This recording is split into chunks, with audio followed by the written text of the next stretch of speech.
Menteri Pertanian Syahrul Yassin Limpo membahas penanganan penyakit mulut dan kuku (PMK) yang terpapar pada sapi di sejumlah wilayah di Aceh. Menteri Pertanian melakukan pertemuan dengan 5 kepala daerah yang dihadiri Bupati Aceh Tamiang, Wali Kota Langsa, Bupati Aceh Utara, Aceh Timur dan Aceh Besar.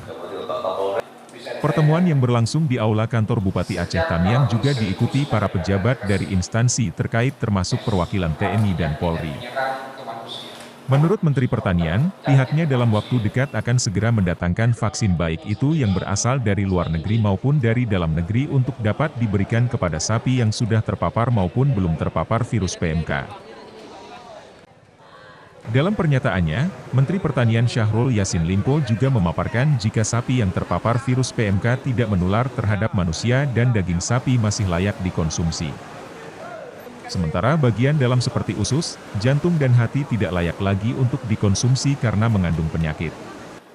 PMK tidak menular pada manusia dan dagingnya masih bisa dikonsumsi untuk Idul Adha atau untuk apa. Yang tidak bisa dikonsumsi kalau memang sudah jelas terkontaminasi PMK hanya di sekitar mulut, karena di situ ada sariawan, ya, tidak boleh jeroannya, usus dan lain-lain dibuang, itu aja. Kemudian yang di kuku atau yang ada dimutasi, dibakar, yang lain masih layak dimakan. Seperti diketahui, virus PMK merupakan virus yang telah lama hilang di Indonesia. Namun, virus ini kembali muncul sejak pertengahan April lalu dengan jenis baru. Dari Kabupaten Aceh Tamiang, Tim Liputan Aceh Video.